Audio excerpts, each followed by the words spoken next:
이 천한년이 어느 놈씨를 베고 서서 양반집 안방에 들어앉았더란 말이냐? 당장 끌어내라! 종들이 달려들어 끌어내자 애를 뵌 지 5달이 된 분이는 그대로 마당 흙바닥에 나동그라졌습니다. 아이를 지키기 위해 배를 필사적으로 감싸고 있었지요. 그런데 그날 흙바닥에서 일어선 그 여인이 정확히 10년 뒤 박씨 가문의 운명을 통째로 갈라놓게 됩니다. 구독과 좋아요를 눌러주시고 어디서 듣고 계신지 댓글에 남겨주세요. 그곳으로 행복과 사랑을 가득 담아 보내드리겠습니다. 자, 그럼 오늘도 감동적인 옛날 이야기 지금 바로 시작합니다. 옛날 옛적 조선 충청도 한 시골 마을. 김분이라는 처녀가 살고 있었습니다. 친정은 산 아래 외딴 초가집이 전부였지요. 아버지는 일찍 여의었고 늙은 어머니 혼자 배틀에 앉아 살림을 꾸렸습니다. 분이는 어릴 적부터 손끝이 야무졌지요. 7살의 외할머니께 배틀과 자수를 배웠습니다. 그 솜씨의 양반댁 마님들도 한 번 보면 감탄했지요. 헌데 분이는 입이 무거웠습니다.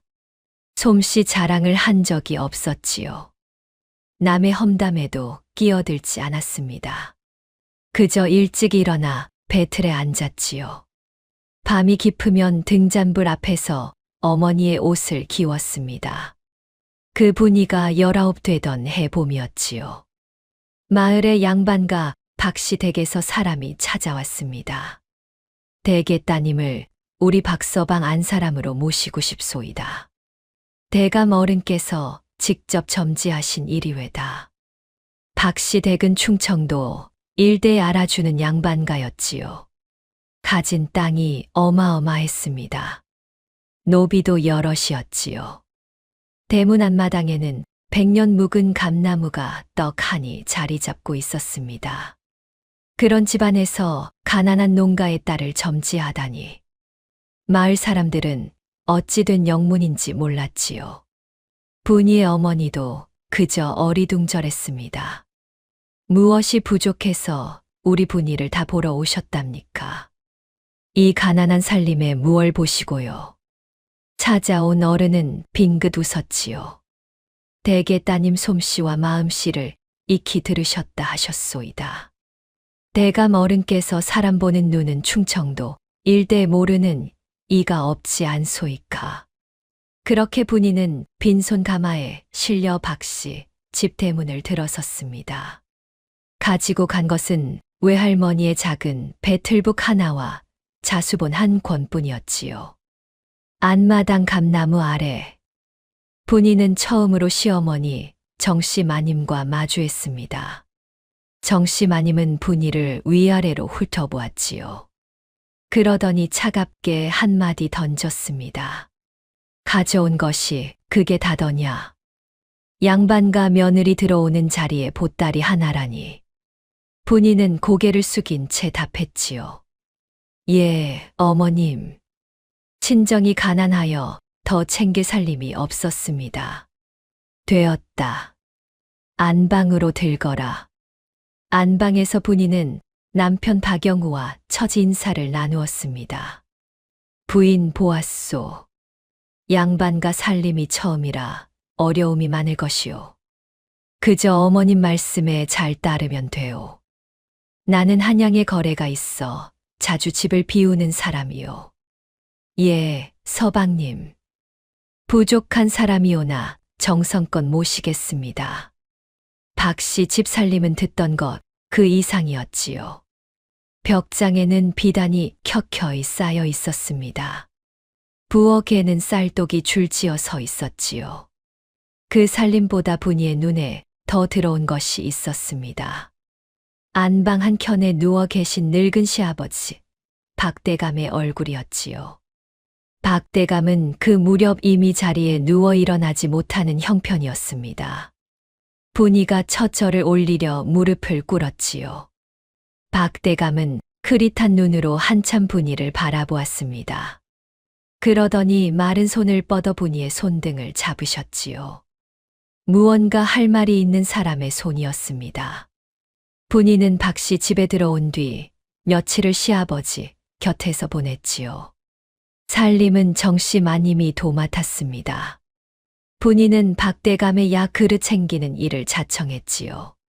박대감은 입맛을 잃은 지 오래였습니다.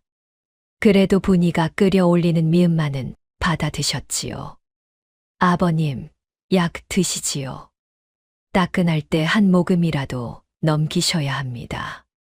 새아가의 손이 야무져서 약그릇도 가볍게 느껴지는구나. 자네 외할머니께서 좋은 손을 물려주셨더라. 박대감은 어느 날 저녁 분이를 머리맡으로 부르셨습니다. 새아가, 이리 가까이 오너라. 시아비가 자네에게 할 말이 있느니라. 분이가 무릎을 꿇고 앉았지요. 시아버지께서는 그 마른 손으로 분이의 손을 잡으셨습니다. 내가 너를 며느리로 데려온 것은 결코 우연이 아니니라. 이 집안에는 너 같은 손이 필요했느니라. 야무지고 입이 무거운 손이 말이다. 어른은 거기서 한 번 숨을 고르셨지요. 그러더니 분이의 손을 한층 더 꼭 잡으셨습니다. 새아가, 이 시아비가 곧 떠나거든 잘 기억해 두려무나. 사람을 함부로 내치는 자는 결국 그 집에서 내쳐지는 법이니라. 누군가 너를 내치거든 원망하지 말고 다만 내 길을 가거라. 이 시아비의 말이 어렵거든 마음에 담아만 두려무나. 때가 되면 너 스스로 그 뜻을 알게 될 것이니. 분이는 그 말씀이 무슨 뜻인지 몰랐지요. 아버님, 어찌 그런 무거운 말씀을 새 며느리에게 남기시려는지요. 부디 쾌차하셔야지요. 시아버지께서는 그런 분이를 가만히 바라보셨습니다. 한 번 더 무엇인가 말씀하시려는 듯 입술을 달싹이셨지요. 허나 끝내 그 다음 말은 잊지 못하셨습니다. 그저 흐릿한 눈으로 분이의 얼굴에 한참 머무시다가 천천히 잠드시듯 눈을 감으셨지요. 며칠 뒤 박대감은 그렇게 영영 떠나셨습니다. 임종 자리에서 분이는 다시 한번 시아버지의 손을 잡았지요. 어른은 마지막 힘을 짜내어 분이의 손등을 두어 번 토닥이셨습니다. 정씨 마님은 그 광경을 안방문 너머에서 가만히 지켜보고 있었지요. 분이는 그 시선을 알아채지 못했습니다. 허나 시어머니의 입꼬리는 그때 이미 미세하게 굳어 있었지요. 박대감 장례를 치르고 49제까지 지났습니다. 분이의 일상은 한층 고요해졌지요. 헌데 그 고요함 속에 정씨 마님의 시선만은 점점 날카로워지고 있었습니다. 새아가, 부엌 살림이 그게 무엇더냐. 양반과 부엌은 손이 닿을 때마다 윤이 나야 하는 것이거늘. 예, 어머님. 다시 정리하겠습니다.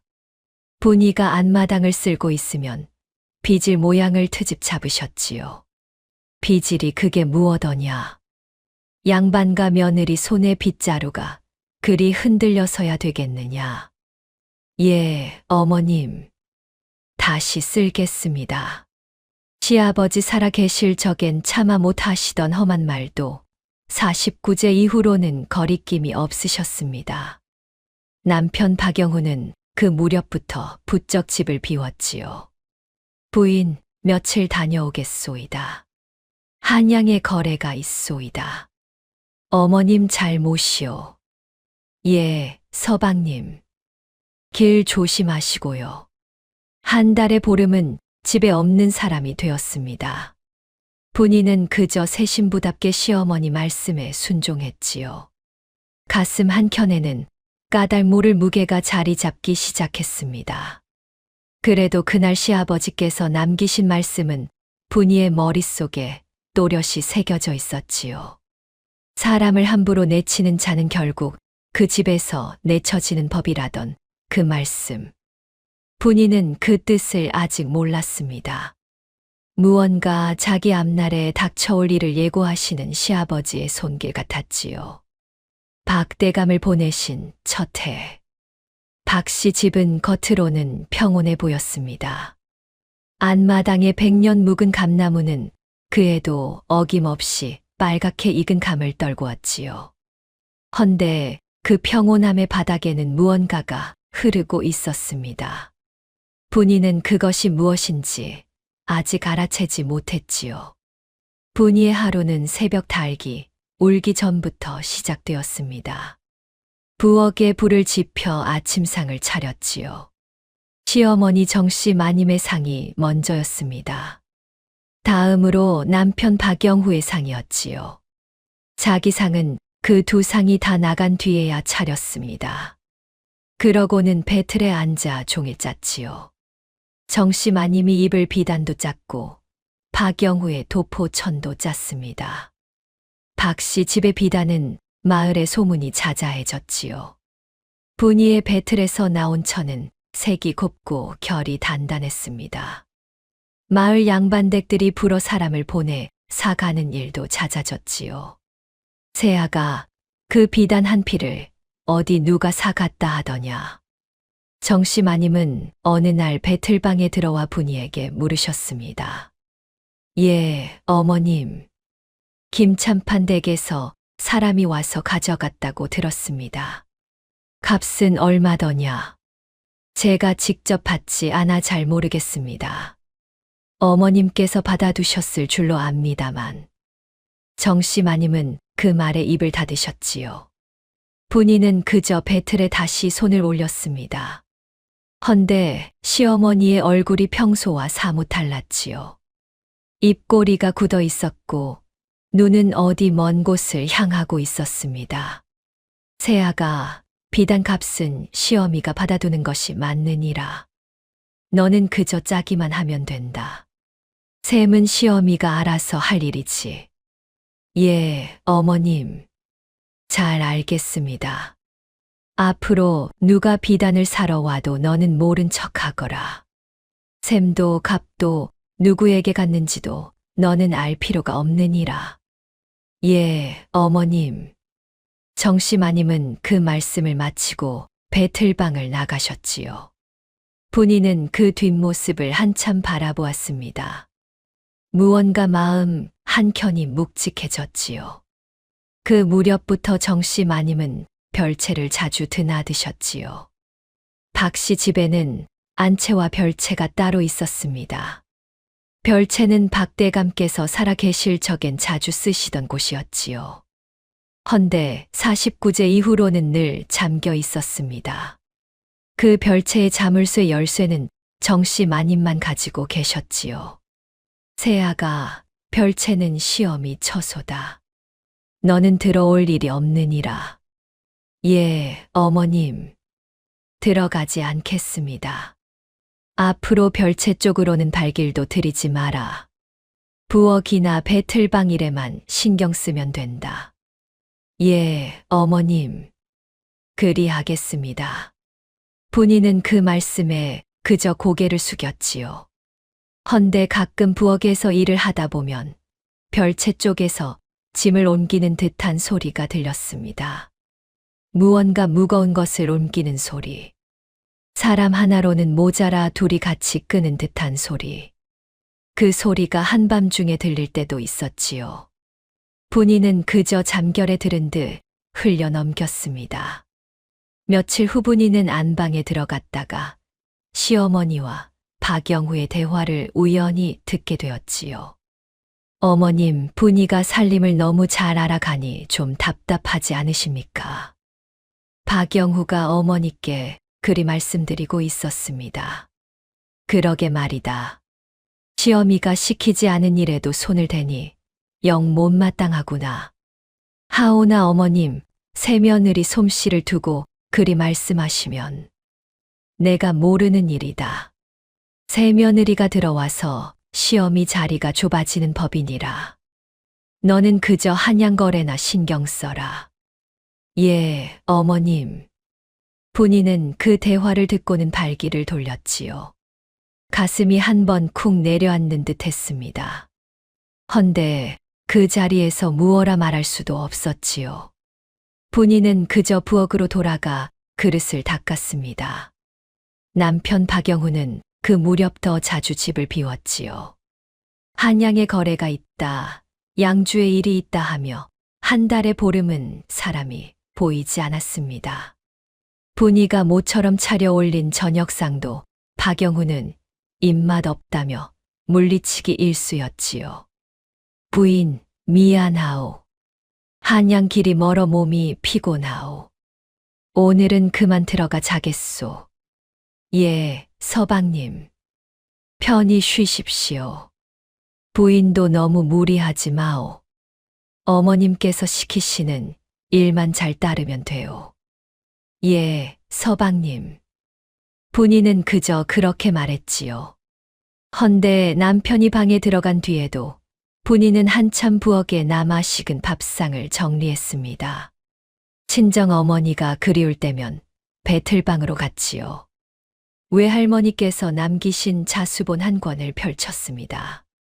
자수본의 첫 장에는 외할머니께서 직접 수놓으신 매화 한 가지가 그려져 있었지요. 분이는 그 매화를 한참 들여다보았습니다. 어릴 적 외할머니께서 자주 하시던 말씀이 떠올랐지요. 분아, 사람의 손은 그 사람의 마음을 닮느니라. 손이 야무지면 마음도 야무진 게야. 분이가 7살 때 외할머니께서는 분이에게 매화 수놓는 법을 가르쳐 주시며 그리 말씀하셨지요. 분이가 손이 야물지 못해 자꾸 실을 끊을 때면 외할머니께서는 빙긋 웃으셨습니다. 분아, 양반 가는 것만 화려한 곳이니라. 아내는 사람의 시기와 욕심이 가득하지. 너같이 마음 곱고 입 무거운 아이는 그 안에서 견디기 어려울 수도 있느니라. 분이는 그때 어린 마음에 외할머니께 여쭤보았지요. 외할머니, 그래도 사람이 사는 곳이 어딘들 다 비슷한 것 아닙니까? 내 말이 맞기도 하고 틀리기도 하느니라. 다만 한 가지만 기억해 두려무나.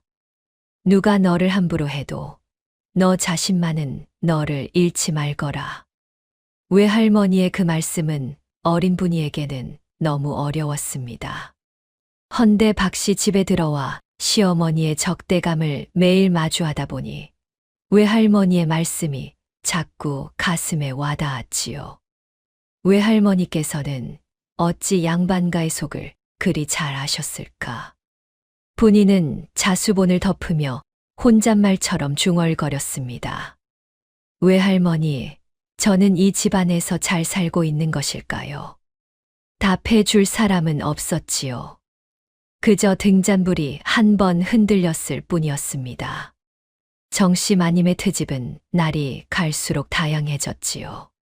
부엌에 쌀독 뚜껑이 비뚤다 하셨고 배틀에 북 놓는 자리가 흐트러져 있다 하셨습니다. 분이가 어느 자리에 손을 대도 트집거리가 생기는 듯 했지요. 새아가 일이 단정치 못해서 어찌 양반과 며느리 노릇을 하겠더냐. 친정에서는 일이 살림을 가르쳤더냐. 송구합니다, 어머님. 다시 정리하겠습니다.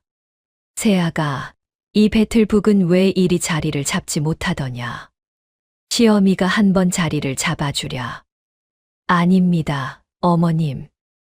제가 정리하겠습니다. 분이는 그저 고개를 숙이고 답했지요. 헌데 가끔은 정씨 마님이 분이의 배틀에 손을 대시기도 했습니다. 분이가 짜놓은 천을 살피시며 그 결을 손가락으로 쓸어보시기도 하셨지요. 그러고는 한참 말이 없으셨습니다.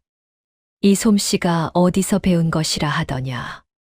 외할머니께 배웠습니다, 어머님. 외할머니라. 친정 외할머니가 이리 솜씨가 있는 양반댁 사람이었더냐. 양반댁은 아니었고 그저 솜씨가 좋으셨다고만 들었습니다. 저도 자세한 것은 모릅니다. 정씨 마님은 그 답에 무언가 못마땅하신 듯 입을 다무셨지요. 분이는 그 시선이 왜 자기 자수본에 머무는지 알 길이 없었습니다. 그렇게 몇 달이 흘렀지요. 분이는 박씨 집의 살림을 모두 외워갔습니다. 어느 방에 무엇이 있는지, 누구의 옷이 어디에 걸리는지, 어떤 그릇이 부엌 어느 칸에 놓이는지. 분이는 입을 다물고 그저 손으로 익혔지요. 헌데 익히면 익힐수록 분이는 한 가지 묘한 사실을 느꼈습니다. 박씨 집의 곡식은 자꾸만 줄어들고 있었지요. 노비 한 명도 어느 날 보이지 않았습니다. 안마당에 옷장에 걸려있던 박대감 시절의 비단도 슬그머니 자리를 비웠지요. 분이는 그것이 어디로 가는지 알 길이 없었습니다. 다만 정씨 마님이 별채를 드나드신 다음 날이면 늘 무언가가 줄어 있었지요. 분이는 그저 자기 자리만 알면 되느니라. 안채 살림은 시어미가 알아서 한다. 너는 셈을 따져 묻지도 말고 어디로 무엇이 갔는지 알려고도 하지 마라. 정씨 마님께서 어느 날 분이에게 그리 말씀하셨지요.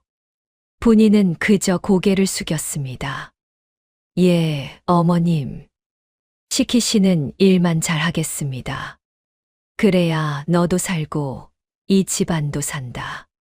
분이는 그 마지막 말씀이 영마음에 걸렸지요. 너도 살고라는 말씀. 살림 가르치는 시어미의 말씀치고는 너무 무거운 말씀이었습니다.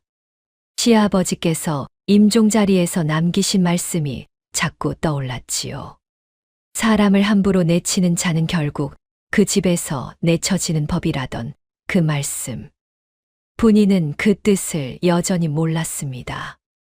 헌데 무언가 자기 앞에 닥쳐올 일이 있는 듯한 예감만은 또렷해져 갔지요. 그날 밤 분이는 배틀방에 앉아 늦도록 천을 짰습니다. 등잔불 아래 분이의 그림자가 길게 늘어졌지요. 그림자 끝에는 무언가 보이지 않는 것이 함께 앉아 있는 듯한 느낌이었습니다. 박씨 집에 들어온 지 어느덧 1년이 지났습니다. 봄이 다시 한번 박씨 집 앞마당 감나무에 새 잎을 틔웠지요. 그러던 어느 봄밤의 일이었습니다. 박영후가 한양에서 갑작스럽게 돌아왔지요. 한 달간 한양에 머무르며 거래를 마치고 마침 박씨 집 근처를 지나는 길에 들른 것이었습니다. 사정상 다음 날 새벽이면 다시 양주로 떠나야 했지요. 부인, 늦은 밤에 미안하오. 내일 새벽 양주로 떠나야 해서 잠시 들렀소이다. 서방님, 어찌 이리 늦은 시각에. 어머님께서 아시면 또 야단치실 텐데요. 어머님은 이미 주무시고 계시오. 깨우지 마시오. 내일 새벽 떠날 때도 어머님께는 알리지 않을 것이오. 어머님 성정이 그러시지 않소. 예, 서방님. 그리하겠습니다. 오랜만에 뵙는데 차라도 한 잔 올릴까요? 아니, 시간이 없소. 그저 잠시 부인 얼굴이나 보고 가려 들은 것이오. 새벽까지 짧은 시간이지만 함께 있어주오. 예, 서방님. 박영후는 그날 밤 분이의 방에 들었지요. 새벽이 채 밝기 전에 다시 떠나며 박영후는 분이에게 한마디 일렀습니다. 부인, 내가 들른 일은 어머님께 알리지 마오. 어머님 성정에 새벽잠을 깨우는 일을 좋아하지 않으시오. 양주일이 끝나면 다시 들르겠소.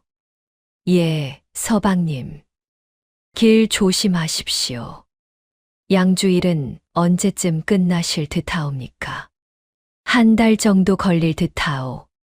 부인도 어머님 잘 모시고 몸 건강히 지내시오.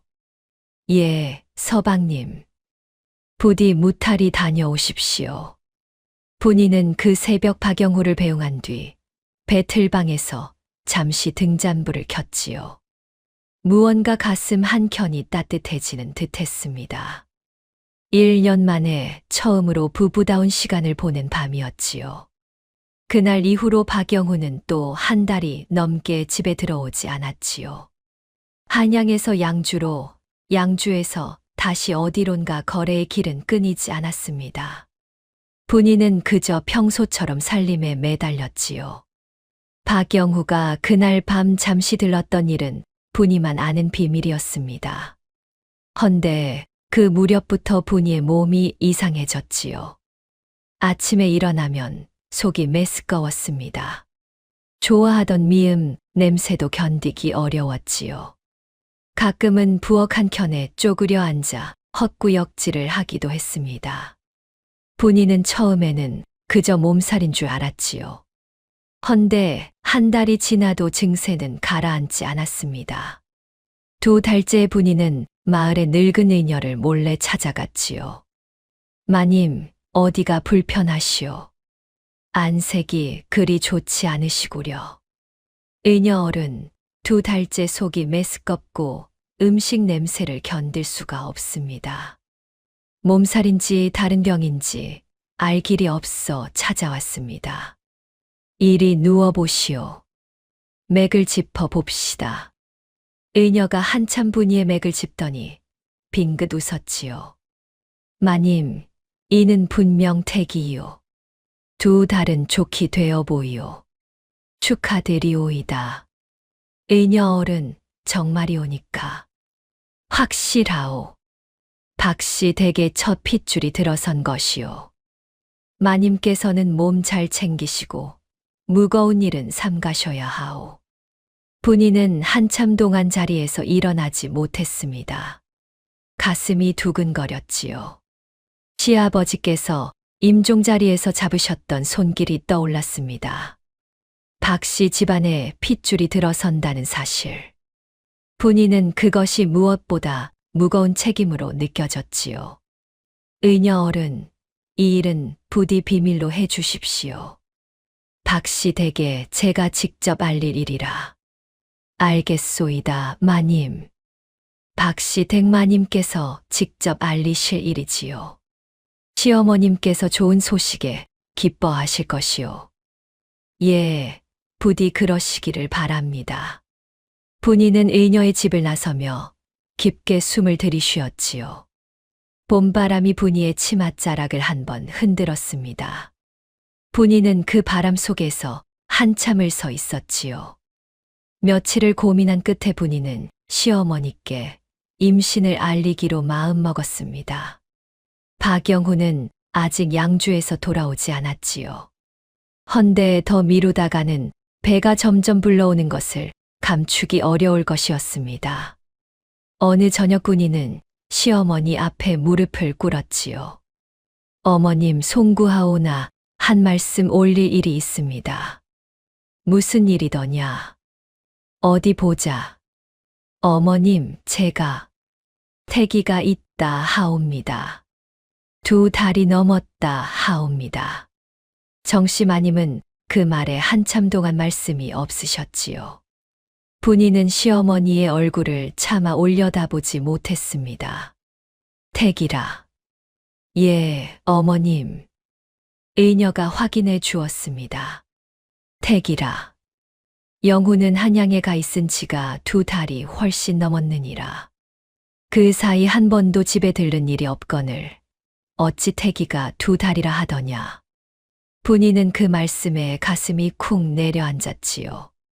그날 밤 박영후가 잠시 들렀던 일. 박영후가 직접 비밀로 하라 일렀던 일. 어머님, 그것이라니.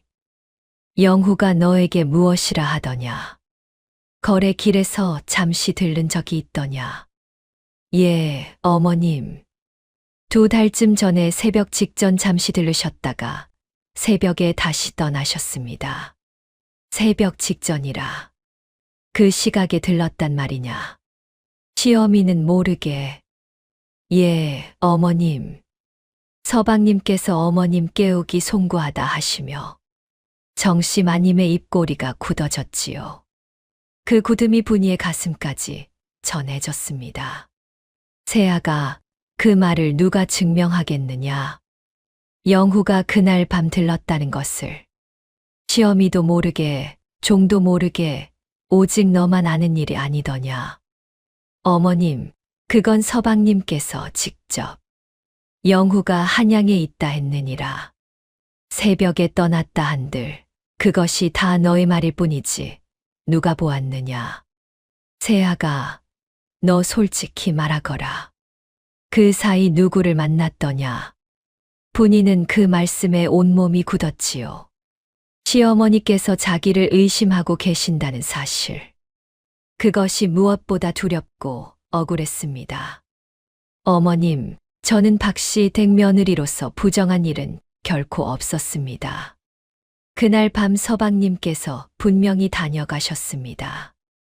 의녀도 2달이 넘었다 했고 그날 밤과 시기가 정확히 맞습니다. 의녀의 말이 맞다 한들 그것이 영후가 다녀간 증거가 되겠느냐. 시어미는 한양에 사람을 보내 알아볼 것이니라. 영후가 그 시각에 한양을 떠난 일이 있었는지 누가 보았는지.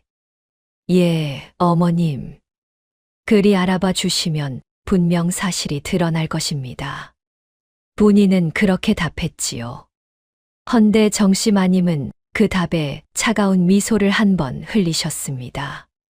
그 미소가 무엇을 뜻하는지 분이는 그때 알지 못했지요. 박영후가 양주에서 돌아온 것은 그로부터 3달 후였습니다. 분이의 배는 어느덧 5달째로 접어들어 도드라지기 시작했지요. 정씨 마님은 박영후가 돌아오기를 손꼽아 기다리신 듯 했습니다. 영후야, 이리 와 앉아라. 시어미가 너에게 물을 일이 있느니라. 예, 어머님. 무슨 일이옵니까? 내가 2달쯤 전 한양에서 거래를 마치고 양주로 떠나기 전에 박씨 집에 잠시 들른 일이 있었더냐. 분이는 그 자리에서 한켠에 무릎을 꿇고 앉아 있었지요. 박영후의 대답을 기다리는 분이의 가슴이 떨렸습니다. 한 번 박영후가 예, 그날 밤 잠시 들렀습니다 라고만 답해 준다면 모든 일이 풀릴 일이었지요. 박영후는 잠시 어머니의 얼굴을 살피셨습니다. 그러더니 분이의 얼굴은 한 번도 보지 않은 채 답하셨지요.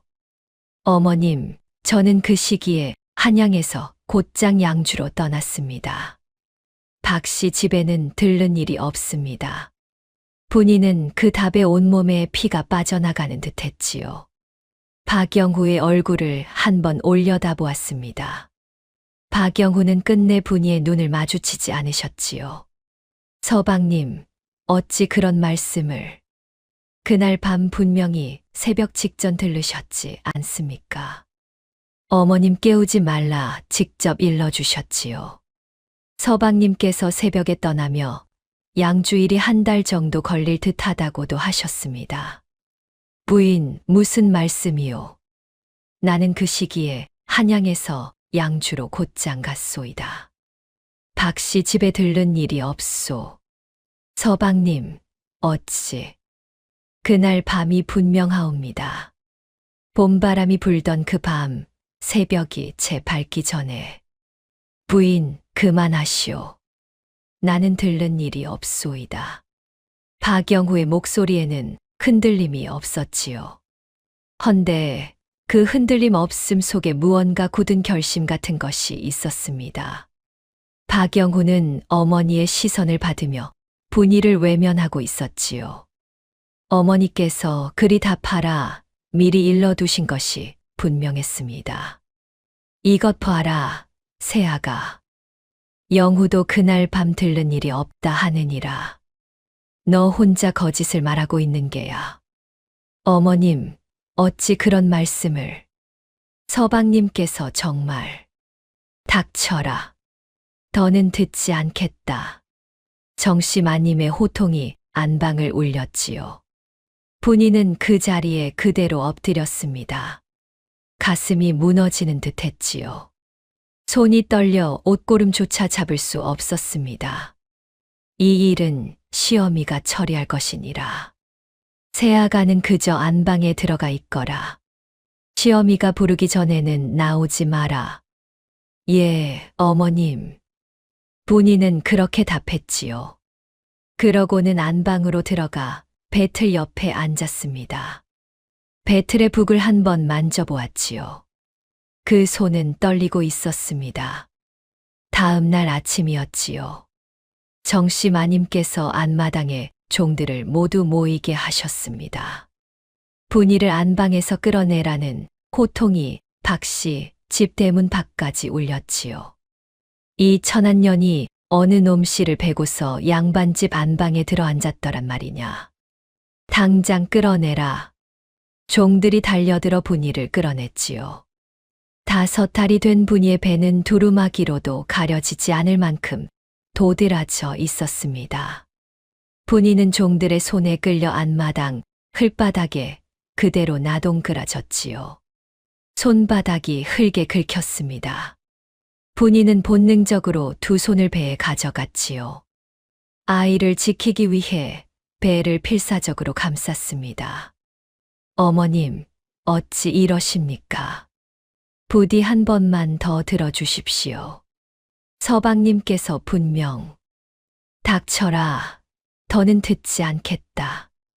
박씨 가문의 며느리가 부정을 저질렀으니 이 집안에 둘 수 없는 일이지. 영후야, 너도 이 자리에서 한마디 못하겠느냐. 박영후는 마당 한켠에 서 있었지요. 분이를 한 번도 마주 보지 않은 채 어머니의 호통에 그저 고개를 숙이고 있었습니다.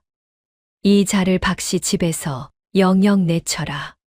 친정으로도 보내지 말라. 박씨 가문의 부정을 입혔으니 그 집안조차 받지 않을 것이니라. 종들이 분이를 일으켜 대문 밖으로 끌어냈지요. 분이가 마지막으로 본 것은 박영후의 굳어있는 얼굴이었습니다. 그리고 정씨 마님의 굳은 입꼬리. 그 입꼬리에는 어딘가 만족스러운 듯한 미소가 한 번 스쳤지요. 분이는 박씨 집 대문 밖 흙길에 그렇게 버려졌습니다. 그날따라 초가을 바람이 차가웠지요. 분이는 한참을 그 자리에 앉아 있었습니다. 친정으로 갈 수도 없었지요. 시어머니께서 친정으로 가지 말라 명하셨고, 친정 어머니께서도 부정을 저지른 딸을 받지 않으실 것이었습니다. 분이는 그저 발길이 닿는 대로 마을 외곽으로 향했지요. 해가 저무는 줄도 모르고 걸었습니다. 다리가 풀려 더 갈 수 없을 때에야 분이는 길가 큰 바위 옆에 쓰러지듯 앉았지요. 밤이 깊었습니다. 별이 쏟아지는 가을밤이었지요. 분이는 두 손으로 배를 감싼 채 깜빡 잠이 들었습니다. 꿈속에서 누군가가 분이의 머리맡에 앉으셨지요. 시아버지 박대감이었습니다. 새아가 일어나거라. 시아비가 한 가지 일러줄 일이 있느니라. 아버님, 어찌 이런 곳에. 내일 새벽 장터로 가거라. 장터 동쪽 큰 느티나무 아래로 가거라. 그곳에 너를 기다리는 사람이 있느니라. 기다리는 사람이라니요. 누구이옵니까? 가면 알게 될 것이니라. 시아비가 일러둔 사람이니 의심하지 말고 가거라. 분이는 그 말씀에 눈을 떴지요. 새벽이 막 밝아오고 있었습니다. 꿈인지 생시인지 분간이 가지 않았지요. 헌데 시아버지께서 잡으셨던 손등의 따스함이 아직 남아있는 듯 했습니다. 분이는 일어났지요. 두 손으로 배를 감싸고 동쪽으로 발을 옮겼습니다. 장터 동쪽 큰 느티나무 아래로. 분이는 동쪽으로 발을 옮겼습니다. 새벽 안개가 마을 길에 깔려 있었지요. 분이의 무명치마는 흙먼지로 얼룩져 있었습니다. 몸은 무거웠고 5달이 된 배는 한 걸음 옮길 때마다 묵직했지요. 헌데 분이는 시아버지의 말씀을 의심하지 않았습니다. 장터에 다다른 것은 해가 2뼘쯤 오른 뒤였지요. 장터는 새벽 일찍부터 사람으로 북적였습니다. 분이는 그 사이로 동쪽을 향해 걸었지요. 장터 끝자락. 큰 느티나무 한 그루가 서 있었습니다. 100년은 좋게 묵었을 듯한 굵은 둥치였지요. 그 느티나무 아래에 한 노인이 쓰러져 계셨습니다. 흰 수염이 가슴까지 내려온 노인이었지요. 옷은 깨끗했지만 몸은 식은땀에 젖어 있었습니다. 지나가던 사람들이 흘낏 보고는 그저 발길을 옮길 뿐이었지요. 분이는 그 모습을 보고 잠시 멈춰 섰습니다. 자기도 갈 곳이 없는 처지였지요. 5달이 된 배가 묵직했고 다리는 풀려 있었습니다. 헌데 분이는 곧 그 노인 옆에 무릎을 꿇었지요. 어르신, 정신이 드시오니까. 어르신. 분이가 노인의 어깨를 흔들었습니다. 노인은 흐릿하게 눈을 떴지요. 누구요? 자네는 지나가던 사람이옵니다, 어르신. 부축해 드릴 테니 가까운 데로 모시지요. 댁이 어디시오니까? 여기서 2 골목 건너 큰 소슬대문 집이요. 한씨 집이라 하면 마을 사람이 다 아오. 분이는 노인을 천천히 부축해 일으켰지요. 자기 몸도 무거운데 노인의 몸은 묵직했습니다. 그래도 분이는 한 걸음 한 걸음 옮겼지요. 마침내 큰 소슬대문 앞에 도착하자 안에서 종들이 우르르 달려 나왔습니다. 어르신, 어찌 이리 늦으셨소이까? 안색이 어찌 그러시오? 이 여인이 나를 부축해 왔다. 안에 좀 모셔드려라. 종들이 노인을 안으로 모셨지요. 분이는 그 자리에 서서 한참을 망설였습니다. 노인을 모시고 왔으니 자기 일은 끝났다 싶었지요. 헌데 어디로 갈지 막막했습니다. 친정으로도 박씨 집으로도 갈 수 없는 처지였지요. 분이가 발길을 돌리려 할 때 노인의 목소리가 안에서 들렸습니다. 그 여인을 안에 모셔라. 잠시 머물게 해야겠다. 종 하나가 분이에게 다가왔지요. 여인, 어르신께서 부르시오. 안으로 드시오. 분이는 종을 따라 안으로 들어갔습니다. 한씨 댁은 크고 단정한 집이었지요. 안마당에는 큰 우물 하나와 잘 닦인 평상이 있었습니다. 노인은 그 평상 위에 앉아 분이를 기다리고 계셨지요. 이리 와 앉으시오. 자네 덕분에 내가 집까지 무사히 왔소이다. 별 말씀을. 어르신께서 큰일을 당하지 않으셔서 다행입니다. 자네 보아하니 양반과 며느리인 듯한데 어찌 이런 새벽 장터에 5달 된 몸으로 나와 있는 게요. 분이는 그 말씀에 고개를 숙였지요. 차마 답할 말이 없었습니다. 말하기 어려운 사정이 있으면 굳이 묻지 않겠소이다. 다만 한 가지만 묻겠소. 자네 시집은 어느 댁으로 갔소? 박씨 댁으로 갔습니다. 박씨라. 충청도 박씨 댁이요. 예, 어르신. 노인은 잠시 침묵하셨지요. 그러더니 한참 뒤에 입을 여셨습니다. 그러면 자네가 박대감 며느리이겠구려. 예, 어르신. 어찌 시아버님을 아십니까? 오래된 인연이요. 박대감과는 젊은 시절부터 인연이 있었지. 그분이 가신 줄은 알고 있었소이다. 분이는 그 말씀에 가슴이 한 번 떨렸지요. 시아버지의 인연, 시아버지의 꿈 개시, 큰 느티나무 아래, 노인의 부축, 무엇 하나 우연이 아닌 듯 했습니다. 어르신 함자가 어찌 되시는지요? 한치복이라 하오. 그저 마을 사람들은 한노인이라 부른다오. 자네는 그리 부르시오. 예, 한노인 어르신. 한노인은 분이의 얼굴을 한참 살피셨지요.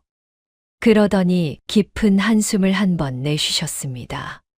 새아가 사람을 함부로 내치는 자는 결국 그 집에서 내쳐지는 법이요. 자네가 지금 무슨 일을 겪고 있는지 이 노인은 모르오. 다만 한 가지만 일러두겠소. 원망하지 말고 자네의 길을 가시오. 길은 한 곳만 있는 것이 아니오. 본인은 그 말씀에 그대로 굳었지요. 시아버지께서 임종 자리에서 남기신 그 말씀. 글자 하나 다르지 않은 그 말씀. 어찌 한 노인의 입에서 같은 말씀이 나오는 것일까? 본인은 그제야 어렴풋이 깨달았습니다. 시아버지께서 임종 직전 한 노인에게 무언가 부탁해 두신 일이 있다는 사실. 못하 하신 그 말씀이 한 노인을 통해 이어지고 있다는 사실. 어르신, 어찌 시아버님과 같은 말씀을 하는 것이 아니오. 그저 같은 가르침이 있는 게요. 새아가, 자네는 이 집에 잠시 머무시오. 출산할 때까지는 안전한 곳이 있어야 하지 않겠소이까. 어르신 송구하옵니다. 받을 길이 없습니다. 받지 마시오. 그저 갚으시오. 이 노인이 자네에게 빚을 진 셈이니 자네는 그 빚을 자네가 거둔 아이에게 갚으면 되는 게요.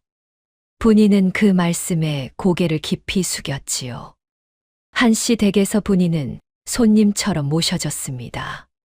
안채 한 켠에 방 한 칸을 분이에게 내주셨고 종들에게 분이를 마님처럼 모시라 명하셨지요. 분이의 배는 하루가 다르게 불러왔습니다.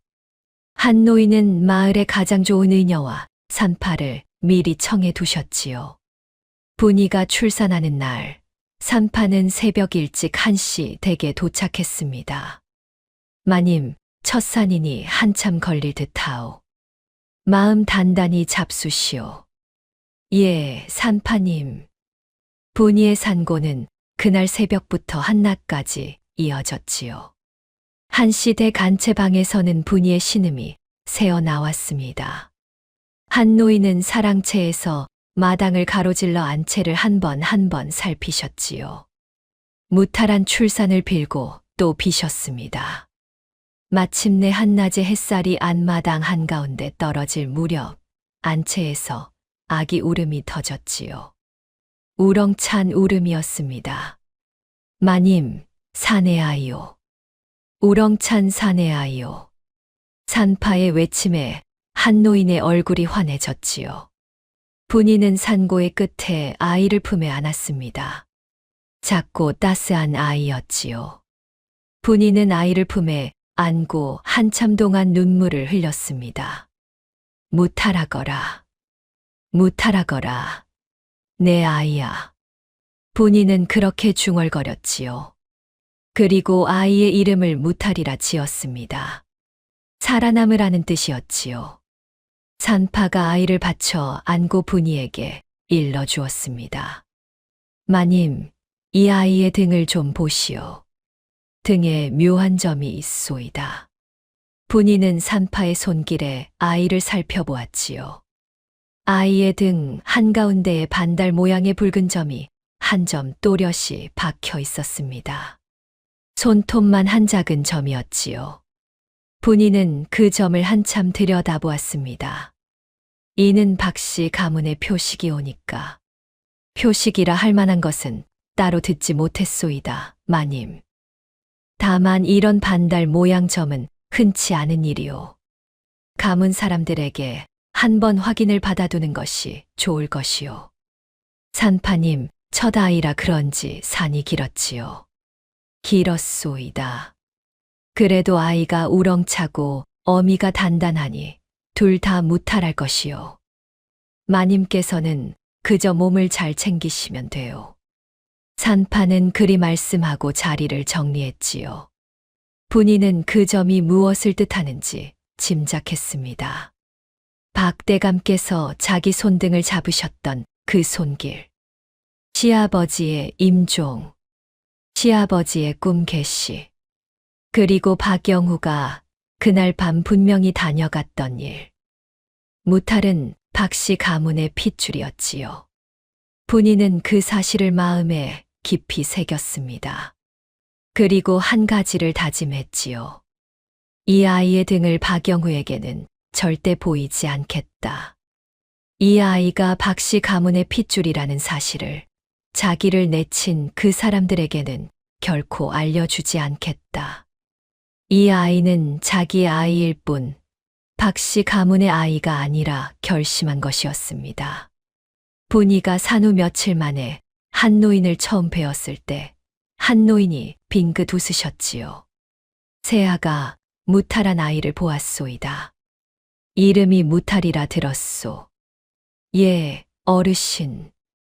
살아남으라는 뜻으로 지었습니다. 좋은 이름이요. 무탈하라는 이름은 그저 살아남으라는 뜻만이 아니요. 무엇 하나 부족함 없이 자라라는 뜻이지. 이 노인이 그리 되도록 도울 것이니 자네는 마음 편히 회복하시오. 어르신, 어찌 이 노릇을 다 해주시는지요. 저는 이 은혜를 어찌 갚아야 할지. 새아가 갚을 길은 자네가 자네 길을 가는 것이요. 자네가 똑바로 서면 이 노인의 빚이 갚이는 게요.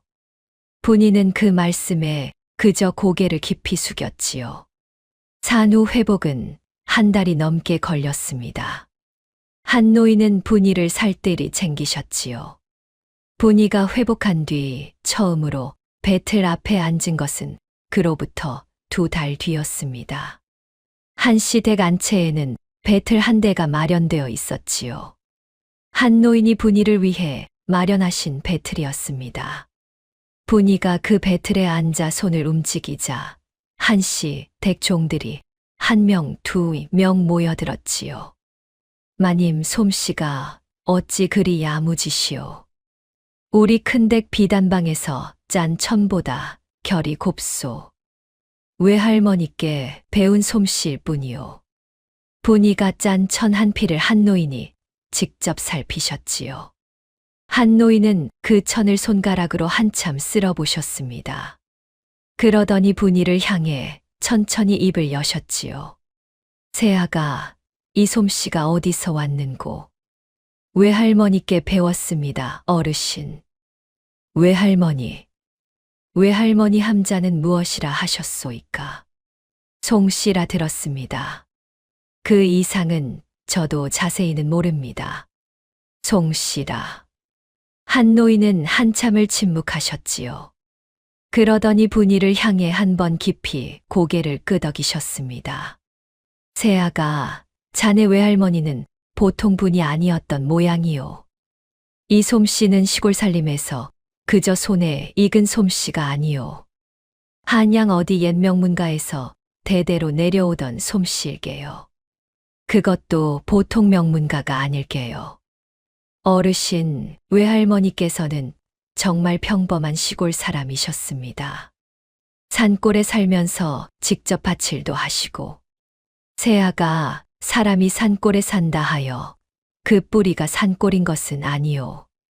사람은 자기 사연을 묻고 사는 경우가 더 많소. 자네 외할머니께서도 그러셨던 게지. 분이는 그 말씀에 가슴이 한 번 떨렸지요. 외할머니께서 살아 계실 적 자주 하시던 말씀이 떠올랐습니다. 양반 가는 것만 화려한 곳이라던 그 말씀. 외할머니께서 어찌 양반가의 속을 그리 잘 아셨을까? 분이는 그 의문이 이제 어렴풋이 풀리는 듯 했지요. 분이가 산후 충분히 회복하자 한 노인은 분이에게 장사일을 가르치기 시작하셨습니다. 새아가 자네 손은 배틀 짤 솜씨도 좋지만 그것만으로는 모자라오. 장사를 배워야 하오. 장사라 하시면 어르신. 포목 장사 말이오. 자네가 짠 천을 자네 손으로 파는 것이오. 그저 짜기만 하면 시어미 같은 사람에게 빼앗기는 게야. 자네 손으로 짜고 자네 손으로 셈하고 자네 손으로 받는 것이 진짜 장사요. 분이는 그 말씀에 묵묵히 고개를 끄덕였지요. 한 노인의 가르침은 빨랐습니다. 장사는 셈이 아니라 사람을 살피는 것이요. 손님이 무엇을 원하는지, 무엇이 부족한지, 어디 가서 못 구한 것을 자네가 가지고 있는지. 그것을 알면 샘은 따라오는 게요. 예, 어르신. 가슴에 새기겠습니다. 첫 가게는 장터 한켠의 작은 포목방이었지요. 한 노인이 자기 상단의 한 점포를 분이에게 내주신 것이었습니다. 분이는 그 작은 포목방에 자기 배틀에서 짠 비단을 진열했지요. 세아씨, 이 천 한 필이 얼마요? 손님 하나가 들어와 분이의 비단을 살피며 물었지요. 단양이오니다. 자세히 살펴보십시오. 결이 단단하고 색이 곱습니다. 단양이라. 다른 가게에서는 선원양에 살 수 있는데 다른 가게의 천과 한번 비교해 보십시오. 손에 잡히는 결이 다를 것입니다. 한 달 입어봐도 옷고름이 흐트러지지 않을 것이요. 손님은 분이의 비단을 한참 살피더니 결국 단양을 내놓았습니다. 세아씨, 자네 말이 맞소이다. 결이 다르구려. 한 필 가져가오. 감사합니다. 다음에도 좋은 천이 들어오면 알려드리겠습니다. 또 다른 손님이 들어왔습니다. 세아씨, 이 천은 누가 짠 것이요? 결이 보통이 아니구려.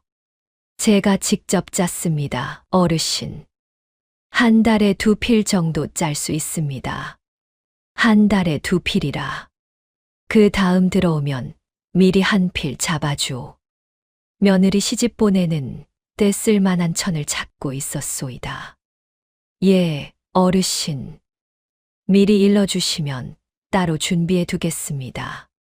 분이는 그 첫 단양을 손에 쥐고 한참을 들여다보았지요.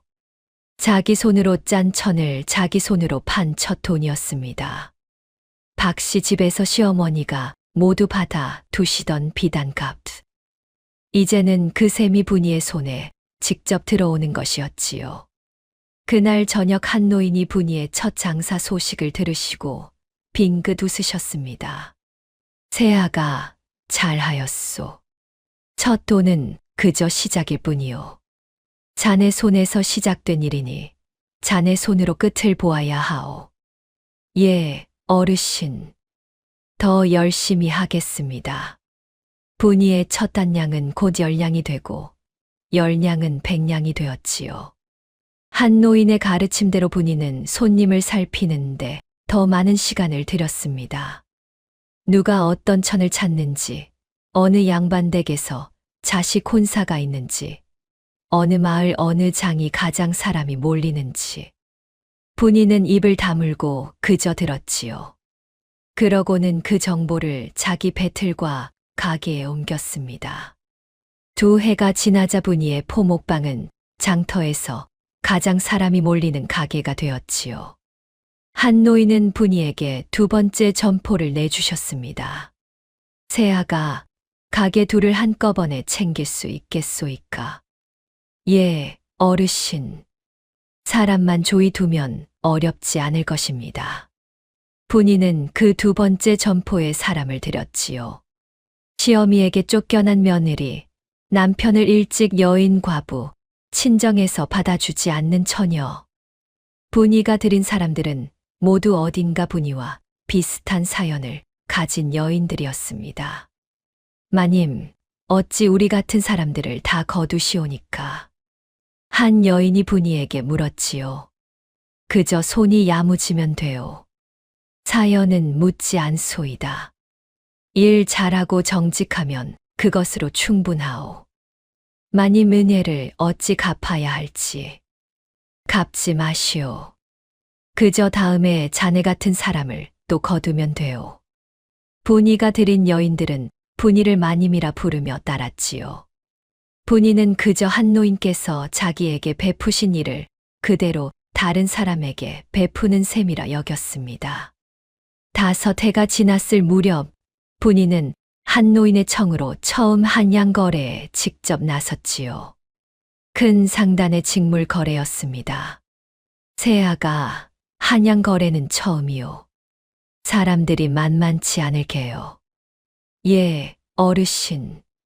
가르쳐 주신 대로 하겠습니다.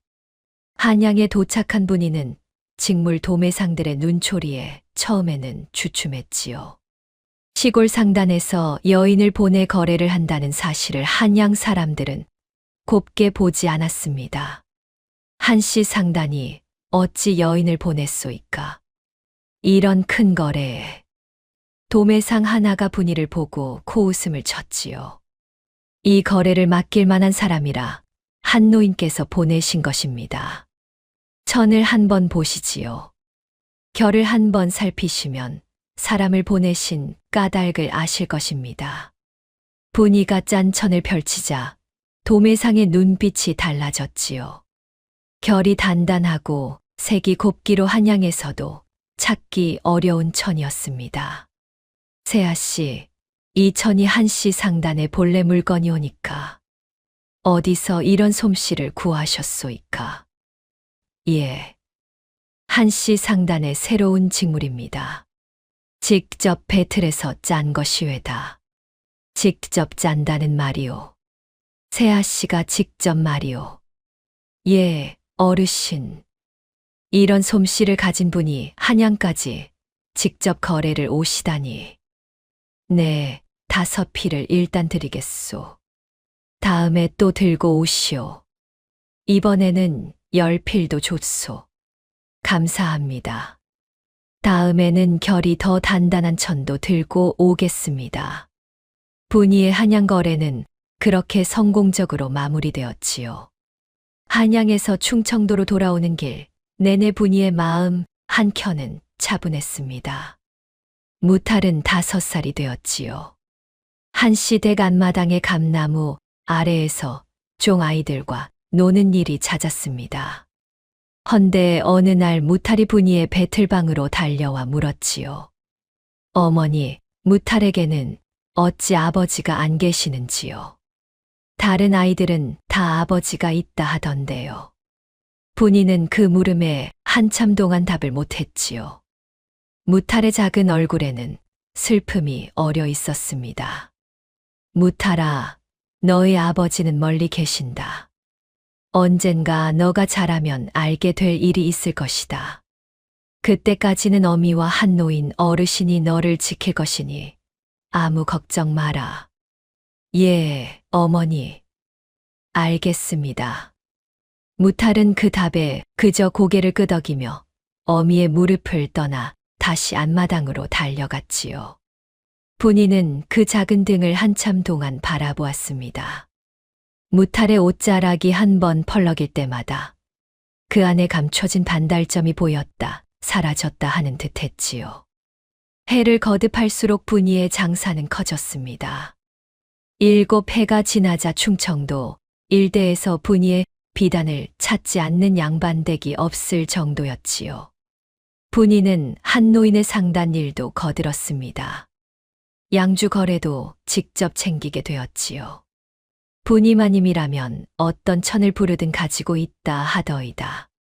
장터 상인들이 그리 수군거렸습니다. 헌데 분이는 그 소문에 우쭐대지 않았지요.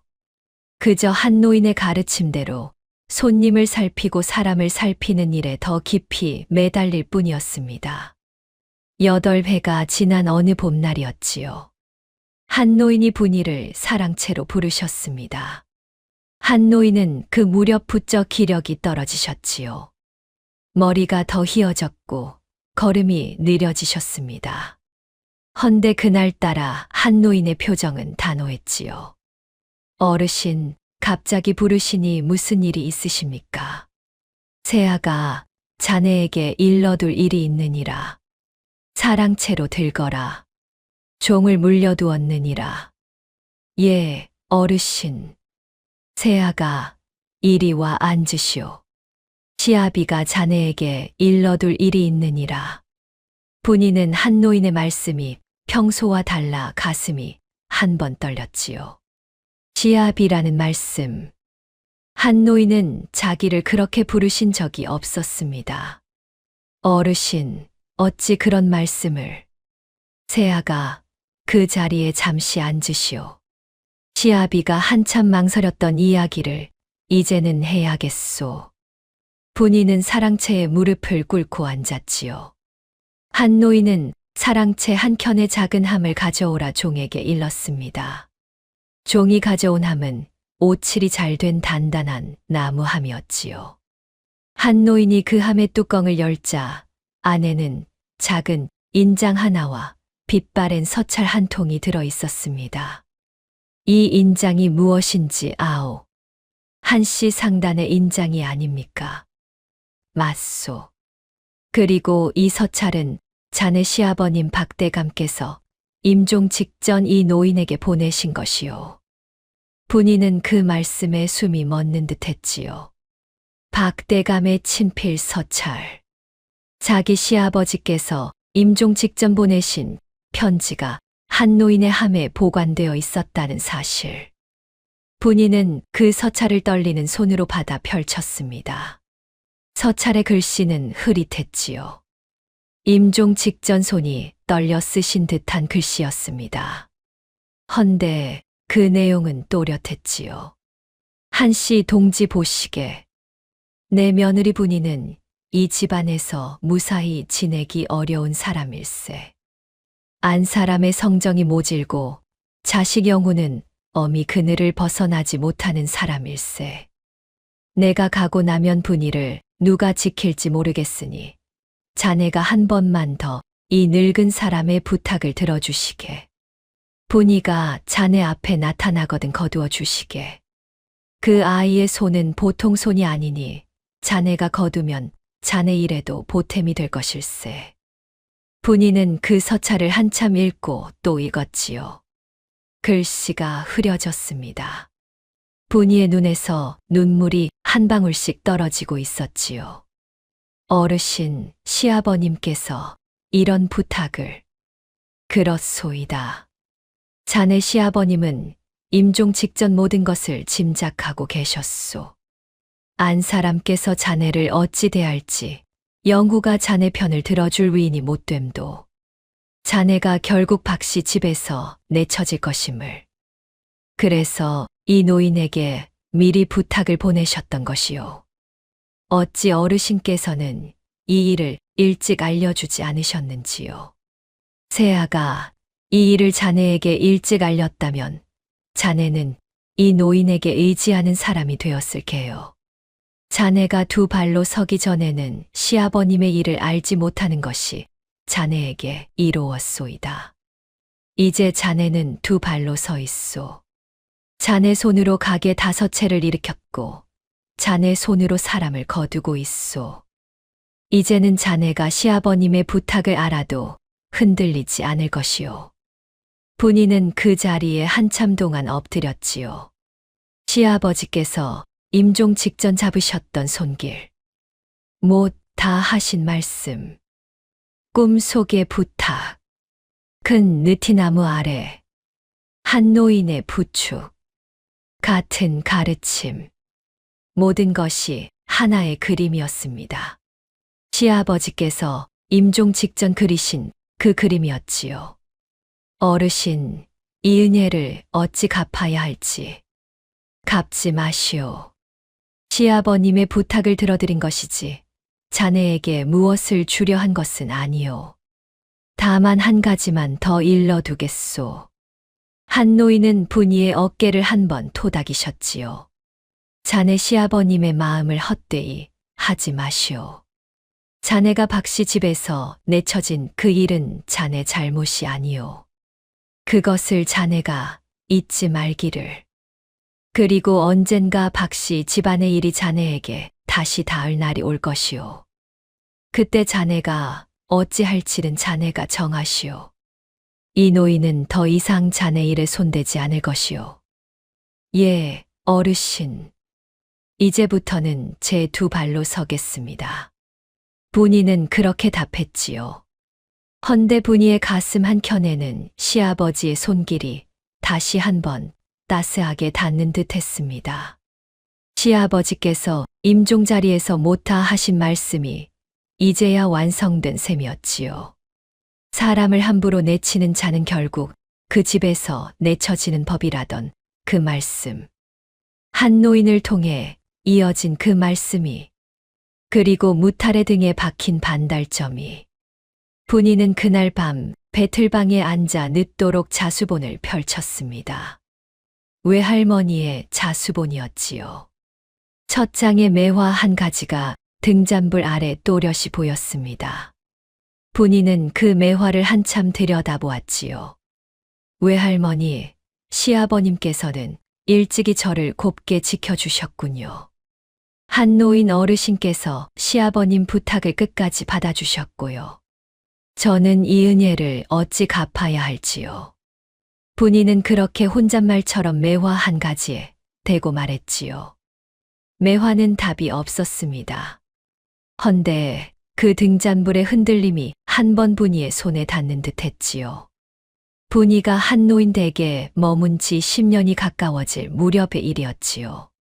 충청도 일대에서 박씨 가문의 이름이 점점 다른 의미로 오르내리기 시작했습니다. 박씨 댁이 영 어찌 되어 간다더이다. 장터의 한 손님이 분이의 가게에서 비단을 살피며 그리 수군거렸지요.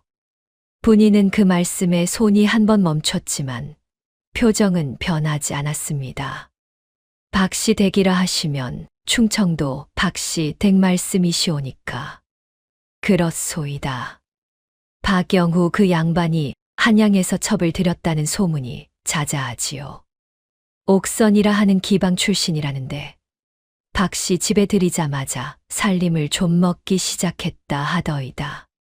세상에 그런 일이 그뿐이오니까. 박영후 그 양반이 도박판에 손을 댔다는 풍문도 있소이다. 어머니 정씨 마님께서 한양에 사람을 보내 끌고 오신 적도 있다 하더이다. 분이는 그 손님의 말씀을 묵묵히 들었지요. 마음 한켠은 무거웠지만 헌데 또 한켠에서는 시아버지의 말씀이 떠올랐습니다. 사람을 함부로 내치는 자는 결국 그 집에서 내쳐지는 법이라던 그 말씀. 또 다른 날에는 박씨 집 정씨 마님의 일도 풍문으로 들려왔지요. 정씨 마님께서 박씨 댁 살림을 빼돌리신다는 풍문이 있소이다. 빼돌리신다 하시면 어디로 말입니까? 근처 사찰 한 곳에 정씨 마님께서 어마어마한 시주를 하신 흔적이 있다 하오. 헌데 그 시주가 박씨 가문의 살림에서 나온 것임이 친척들 손에 들킨 게지요. 가문 친척들이 정씨 마님께 따지러 갔는데 마님께서는 자기 사제라 우기시며 끝까지 내놓지 않으셨다 하오.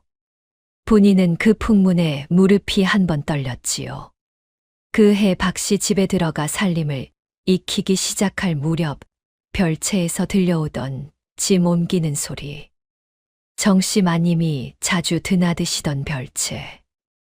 곡식이 줄어들고 노비가 사라지고 박대감 시절의 비단이 자리를 비우던 일. 모든 것이 이제야 또렷이 그려졌습니다. 시어머니께서 박씨 가문의 재산을 자기 사제로 빼돌려 사찰에 시주하고 계셨던 것이지요. 분이 마님, 정씨 마님께서 또 새 며느리를 드리려 한다는 풍문이오. 이번이 세 번째 시도라 들었소이다. 상인이 또 다른 날 그렇게 알려주었지요. 세 번째라 하시면 옥선첩이 들어왔어도 자식이 없으니 정씨 마님이 정식 며느리를 또 드리고자 하셨던 것이요. 헌데 두 번 다 새 며느리 쪽에서 박씨 집살림 형편을 알아채고는 손사래를 친 게지요. 이번이 세 번째 사람이라 하오. 세 번째 분도 손사래를 쳤소이까. 그렇소이다. 박씨 집안에서 빚이 쌓여 있다는 말이 충청도 일대에 퍼졌으니 멀쩡한 양반댁이 어찌 딸을 그 집에 시집 보내겠소이까. 분이는 그 말씀에 한참 동안 침묵하셨지요. 시어머니께서는 결국 새 며느리를 드리지 못할 것이었습니다. 박씨 가문의 핏줄이 끊긴다는 사실이 점점 또렷해져 갔지요. 또 한 해가 지난 어느 날이었습니다. 분이는 한양에서 거래를 마치고 돌아오는 길에 한 양반댁 부인을 우연히 만났지요. 그 부인은 박영후의 이종사촌 누이뻘이라 하셨습니다. 부니마님이라 하시면 옛박씨 댁며느리 부니마님 아니시오니까. 부인은 부니를 알아보시고는 깊이 한숨을 쉬셨지요. 부인께서는 어찌 저를 아십니까? 10년 전 박씨 집에 들어오시던 모습을 잠시 뵈었소이다.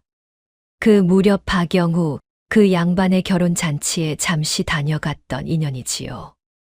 부니마님께서 그리 일찍 박씨 집을 나오시고는 한시 댁에 거두어지신 줄은 들어 알고 있었지만 이리 큰 상단을 일으키시는 줄은 몰랐소이다.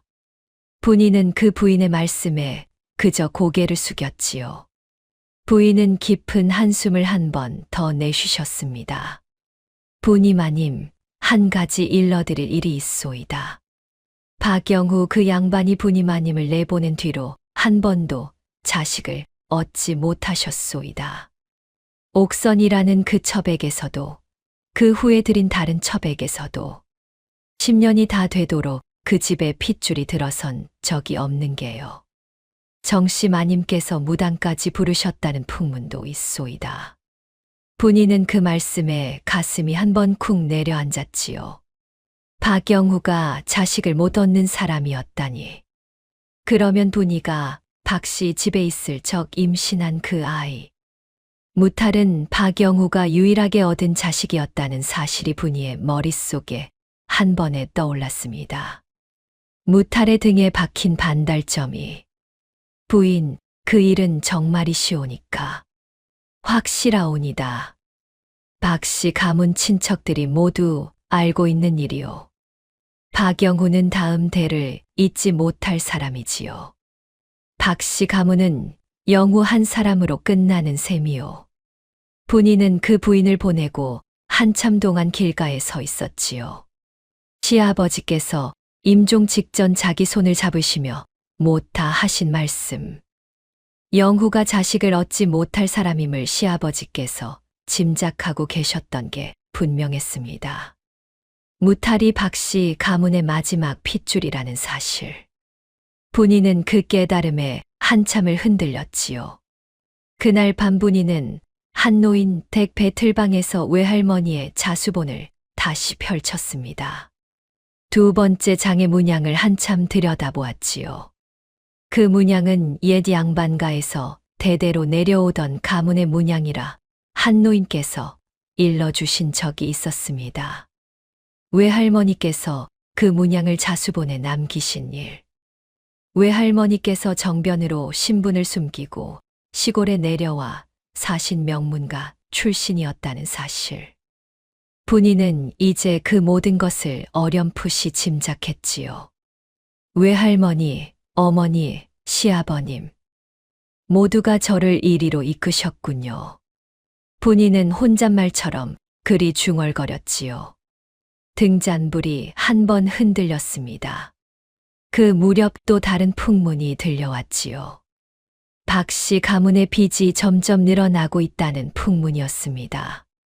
박영후의 도박과 옥선의 사치, 거기에 정씨 마님의 빼돌리기가 모두 겹쳐 박씨 가문은 그 큰 살림이 거의 바닥에 닿아가고 있었지요. 한양 도매상들에게 외상도 쌓이고 충청도 양반들에게서 빌린 돈도 갚지 못한다는 풍문이었습니다. 부니마님, 박씨 댁 살림이 곧 매물로 나올 것이라 하더이다. 장터의 한 상인이 부니에게 그리 알려주었지요. 부니는 그 말씀에 손이 한 번 멈췄습니다. 매물이라 하시면 가옥과 안마당 전담 모두를 한 번에 매각한다 하더이다. 박씨 가문의 빚이 워낙 커서 그 매각이 아니면 갚을 길이 없는 게지요. 매각가는 어찌 된답니까? 빚을 갚을 만한 값이라 하니 박씨 가문 본래 값보다 한참 낮게 매겨질 것이요. 헌데 그 큰 살림을 한 번에 살 만한 사람이 충청도 일대에 몇 안 되지요. 부인은 그 말씀을 듣고 한참 동안 가게 한켠에 서 있었지요. 가슴이 한 번 두근거렸습니다. 박 씨 집을 자기 손으로 매입할 수 있다는 사실. 시어머니를 그 집에서 내칠 수 있다는 사실. 그 사실이 분이의 가슴 한켠에 묵직하게 자리 잡았지요. 마음을 정하지 못한 채 며칠이 흘렀습니다. 그 사이 한 노인이 자리에 누우셨지요. 기력이 부쩍 떨어지신 지가 오래였습니다. 헌데 그날따라 한 노인은 깊은 잠에서 깨어나지 못하셨지요. 의녀가 와서 맥을 짚고는 고개를 흔드셨습니다. 새아가, 어르신께서 오래 못 가실 듯하오. 마음의 준비를 하시오. 분이는 그 말씀에 한 노인의 머리맡에 무릎을 꿇었지요. 한 노인은 흐릿한 눈으로 분이를 한참 바라보셨습니다. 새아가, 시아비가 이제는 가야겠소. 어르신, 그런 말씀을 마시고 일어나시지요. 부디 한 번만 더. 새아가, 시아비가 한 가지 부탁이 있느니라. 자네 시아버님께서 임종 직전 이 노인에게 부탁을 남기셨듯이 이 노인도 자네에게 부탁을 한 가지 남기겠소. 예, 어르신. 무엇이든 일러주소서. 자네가 박씨 집 일을 어찌 정할지는 자네의 몫이오. 다만 그 일을 마음의 원망으로 정하지 마시오. 원망은 자네 자신을 먼저 무너뜨리는 게요. 자네가 그저 자네의 길로 그 일을 정한다면 이 노인이 무엇도 더 할 말이 없소이다. 예, 어르신. 가슴에 새기겠습니다. 무타리도 잘 자라고 있느냐? 예, 어르신. 9살이 되었습니다. 어르신을 할아버지처럼 따르며 컸지요. 그 아이를 한 번 더 보고 가고 싶었구려. 데려와 주시오. 분이는 종을 보내 무탈을 불러왔지요. 무탈이 한 노인의 머리맡에 무릎을 꿇자 한 노인이 마른 손으로 무탈의 머리를 한 번 쓸어주셨습니다. 무탈아, 어미 잘 모시고 무탈하게 자라거라. 이 할아비가 늘 너희 등 뒤에 있는 셈이라 여기거라. 예, 할아버지. 무탈하겠습니다. 한 노인은 그 말씀을 마치시고는 분이의 손을 한 번 토닥이셨지요. 그 손길이 시아버지의 손길과 너무도 닮아 있었습니다. 분이는 한 노인의 손을 두 손으로 꼭 잡고 한참 동안 울었지요. 그날 밤 한 노인은 잠드시듯 떠나셨습니다. 분이가 박씨 집에서 쫓겨난 지 정확히 10년이 되는 어느 가을밤이었지요. 분이는 한 노인의 임종을 지키고 일어나 안마당 우물가에 서서 한참을 별을 올려다보았습니다. 시아버지가 그러하셨고 한 노인도 그러하셨지요. 두 분의 손길이 모두 떠난 지금 분이는 진정으로 혼자였습니다. 헌데 그 혼자라는 사실이 두렵지만은 않았지요. 분이의 가슴 한켠에는 두 분의 마지막 손길이 따스하게 남아 있었습니다. 한 노인의 49제까지 모두 마치고 분이는 한시 댁 사랑채에 앉아 한참을 생각했지요. 시아버지께서 가셨고 한 노인께서도 가셨습니다. 두 분이 모두 분이를 박씨 집일로 이끄셨지요. 그 이끄심을 따라 분이는 여기까지 왔습니다. 박씨 집 매입의 일은 며칠을 더 미룰 수 없는 일이었지요. 매물로 나온 박씨 집은 분이가 사지 않으면 다른 사람이 살 것이었습니다. 헌데 분이의 마음은 한 번 더 흔들렸지요. 이 일이 정말 내가 가야 할 길인가? 분이는 그 밤 배틀방에 앉아 외할머니의 자수본을 펼쳤습니다. 첫 장의 매화, 두 번째 장의 가문 문양, 그 모든 것이 등잔불 아래 또렷이 보였지요. 시아버지의 임종 자리에서 들은 그 말씀이 떠올랐습니다. 사람을 함부로 내치는 자는 결국 그 집에서 내쳐지는 법이니라. 누군가 너를 내치거든 원망하지 말고 다만 내 길을 가거라. 한 노인께서도 같은 말씀을 하셨지요. 자네가 박씨 집 일을 어찌 정할지는 자네의 몫이오. 다만 그 일을 마음의 원망으로 정하지 마시오. 분이는 그 두 말씀을 마음에 깊이 새기고 또 새겼습니다. 자기가 박씨 집을 매입한다는 일이 원망에서 나온 일인가? 그것이 자기의 길인가? 분이는 자기 마음 깊은 곳을 들여다보았지요. 원망이 아주 없는 것은 아니었습니다. 시어머니의 굳어있던 입꼬리, 박영후의 외면, 그 흙바닥의 추위가 분이의 가슴 한켠에 아직 남아 있었지요. 헌데 그 원망보다 더 큰 것이 있었습니다. 무탈을 위한 마음.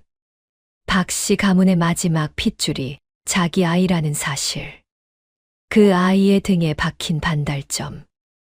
무탈을 위한 일이로구나. 박씨 집을 매입하는 것은 시어머니를 내치기 위한 일이 아니라 무탈의 어미로서 그 아이의 자리를 마련하기 위한 일이로다. 분이는 그 깨달음에 한참을 가만히 앉아 있었지요. 마음의 짐이 한꺼번에 가벼워지는 듯 했습니다. 시아버지께서 못다 하신 말씀, 한노인께서 못다 일러주신 말씀, 그 모두가 분이의 결심으로 이어지고 있었지요. 분이는 한노인의 위패 앞에 향을 한번 사르며 마지막 인사를 올렸습니다. 어르신, 시아버님 부탁을 끝까지 받아주신 어르신의 마음에 보답하겠습니다. 마음의 원망이 아니라 무탈의 어미로서 가겠습니다. 그날 밤 무탈이 어머니의 배틀방에 들어왔지요. 무탈은 9살이 된 단단한 사내아이였습니다. 어머니, 어디 가시려는 게지요? 짐을 챙기시는 듯하옵니다. 무탈아, 어미가 며칠 후에 한 곳에 가야 할 일이 있구나. 너도 함께 가게 될 것이다. 어디 가시는 게요, 어머니? 무탈아, 이 어미가 오래전에 살던 집이 있단다. 그 집에 다시 가야 할 일이 있구나. 무탈은 그 답에 그저 고개를 끄덕였지요. 어머니의 옷고름을 한번 만지작거리고는 자기 방으로 돌아갔습니다. 다음 날 아침 분이는 자기 상단의 사물을 정리하고는 박씨 가문의 빚을 모아 받고 있던 충청도 호장댁으로 향했습니다. 호장 어른, 박씨 가문의 매물을 사고자 합니다. 분이는 호장 앞에 단정히 앉아 그리 청했지요. 호장은 분이를 한참 살피셨습니다. 분이 마님께서 박씨 집을 사신단 말씀이요. 그 큰 살림을 한 번에 살 수 있겠소이까? 예. 빚을 모두 갚을 만한 값을 가져왔습니다. 거기에 더하여 박씨 가문 친척들에게 한 번씩 인사를 드릴 만한 값도 함께 마련했습니다. 분이가 가져온 함을 열자 안에는 잘 정리된 은과 동전이 가지런히 놓여 있었지요. 호장의 눈빛이 한 번 변했습니다. 이 값이라면 빚을 모두 갚고도 남을 게요. 박씨 집의 주인이 바뀌는 일이 정말로 이루어지는구려. 예, 호장 어른. 매매 증서를 정식으로 마련해 주십시오. 박씨 가문 친척들도 모두 자리에 참석하시도록 청해 주십시오. 그리고 박씨 댁에 오래 있었던 늙은 종 한 사람도 그 자리에 부르시면 좋겠습니다. 늙은 종이라 하시면 무슨 까닭이 오니까. 그저 그날의 진실을 한 번은 그분의 입에서 들어야 할 것 같아서입니다.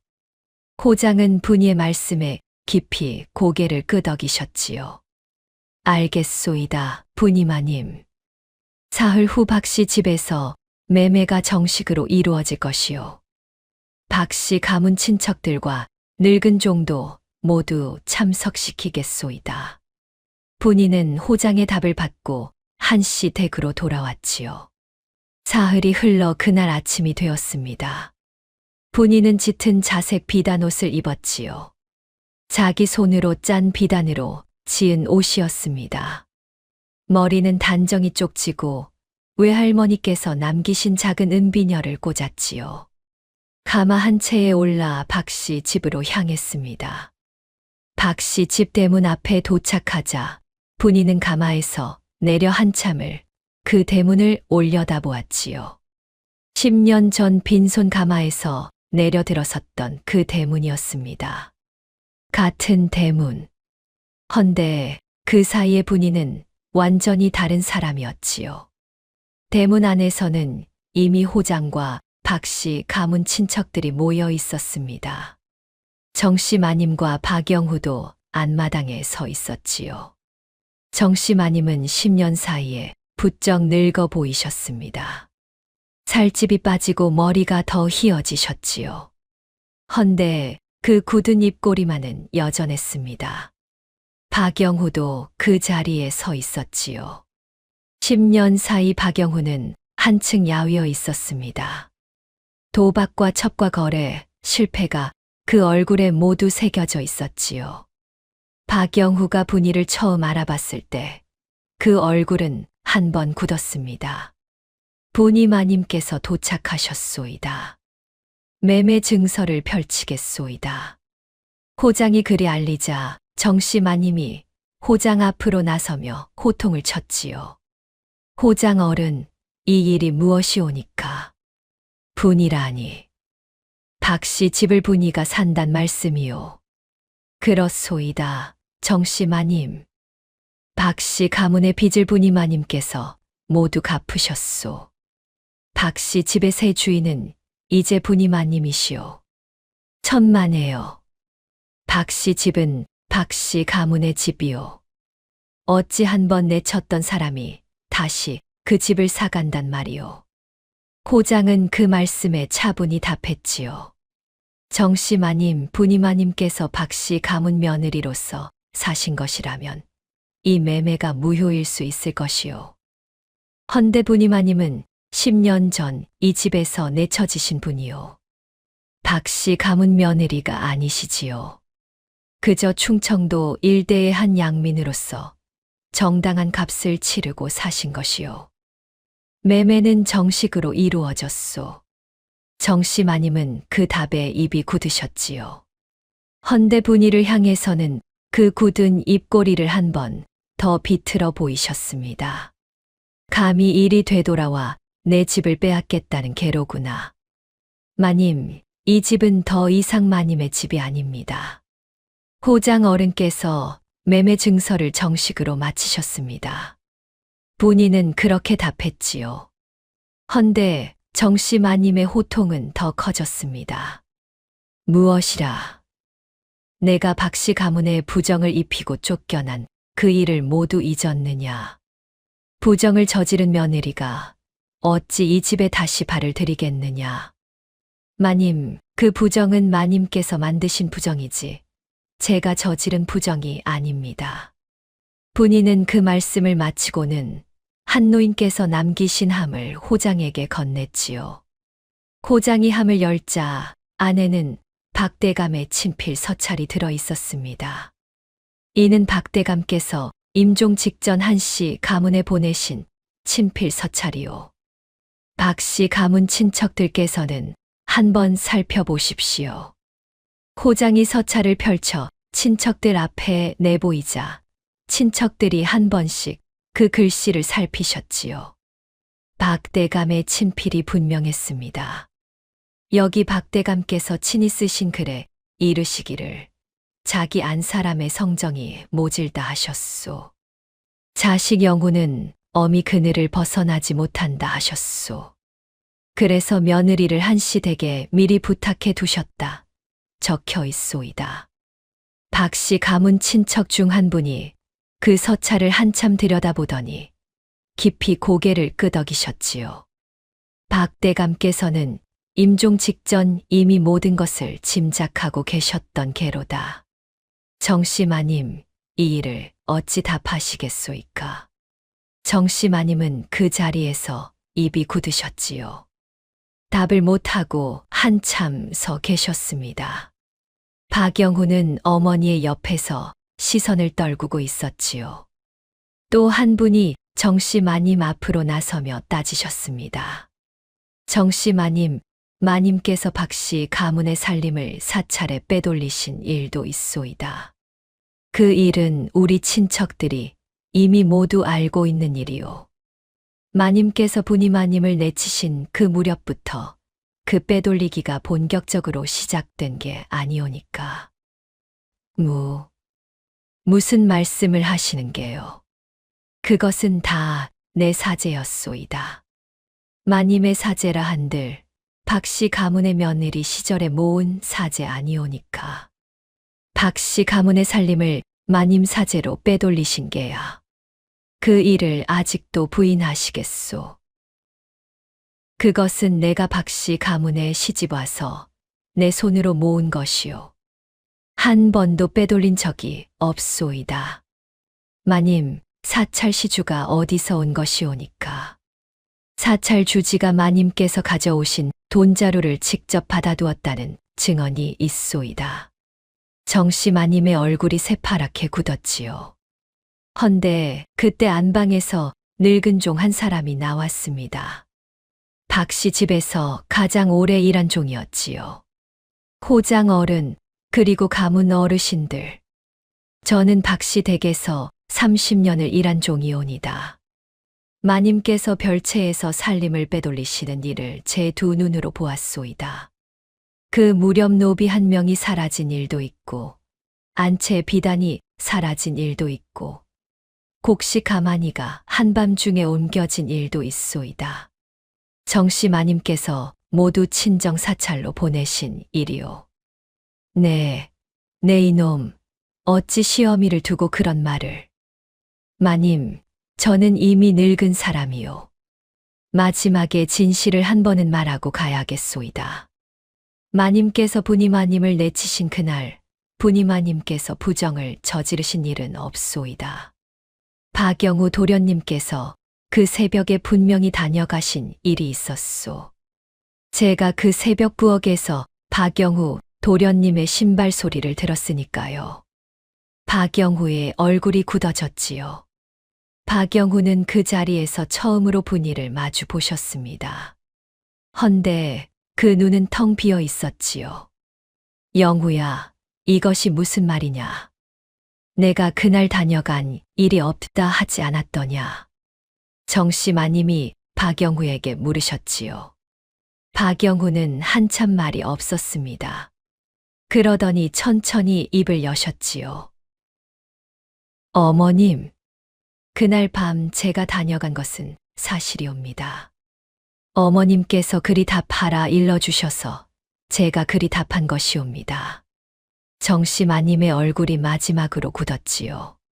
친아들의 입에서 진실이 나온 그 순간, 박씨 가문 친척들 모두가 정씨 마님께 등을 돌렸습니다.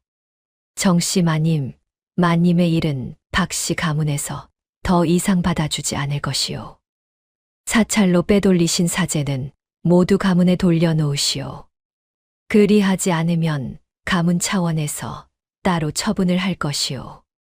그리고 이 집에서 짐을 챙겨 떠나시오. 박씨 집의 새 주인은 부니마님이시오. 호장이 마지막으로 그리 알리시자 정씨 마님은 그 자리에서 무릎이 풀리셨지요. 살집 빠진 어깨가 한 번 들썩였습니다. 박영후도 어머니의 곁에서 함께 무릎을 꿇었지요. 부니마님, 박씨 집의 새 안방마님이 되신 것을 가문 어른들이 받아들이시오. 이제 안채로 드시오.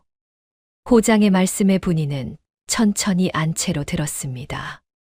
안채의 안방. 10년 전 처음으로 시어머니와 마주했던 그 안방이었지요. 헌데 그 안방의 주인은 이제 분이었습니다. 박영후가 분이의 뒤를 따라 들어왔지요. 그러더니 분이 앞에 무릎을 꿇으셨습니다. 부인, 10년 전 그 일을 어찌 갚아야 할지 부디 아이라도 한 번 보여주시오. 듣자 하니 사내 아이라 하더이다. 그 아이의 얼굴이라도.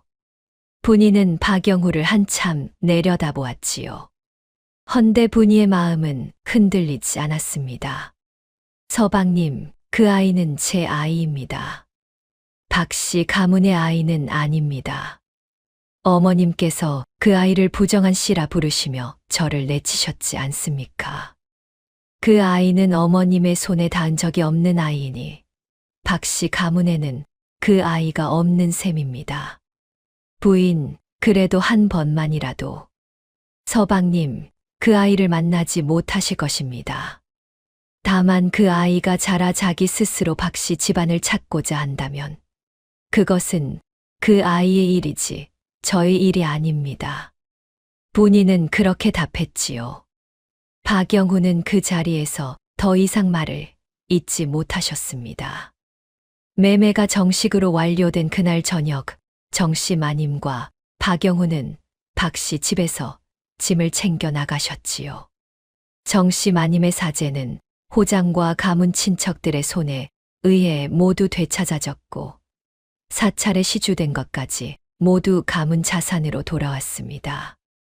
정씨 마님은 가문 친척 중 한 분의 작은 별채에 의탁하시게 되었지요.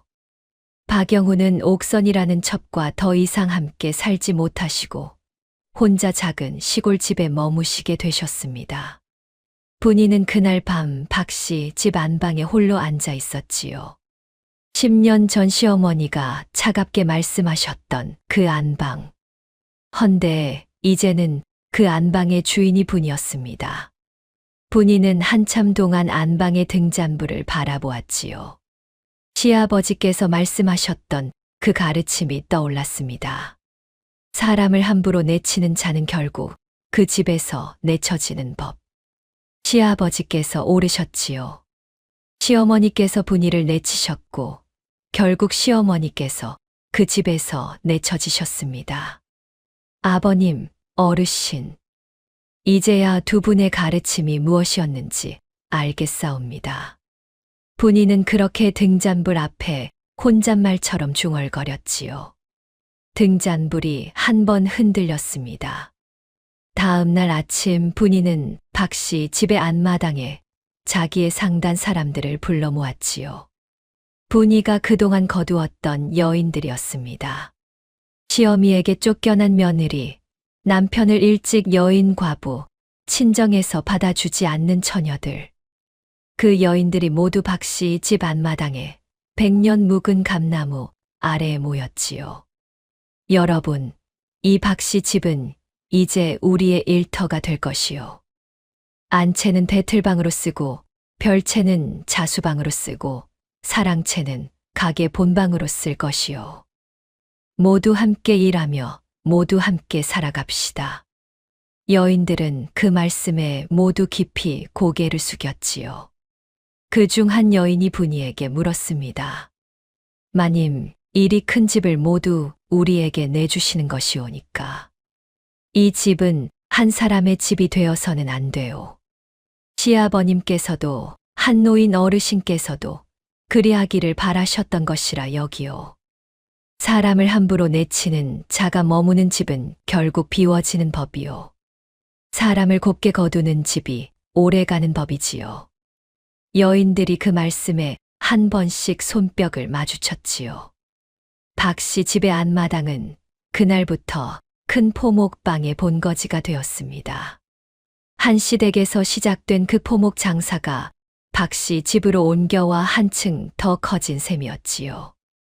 무탈은 앞마당 감나무 아래에서 어머니의 곁을 한참 따랐습니다.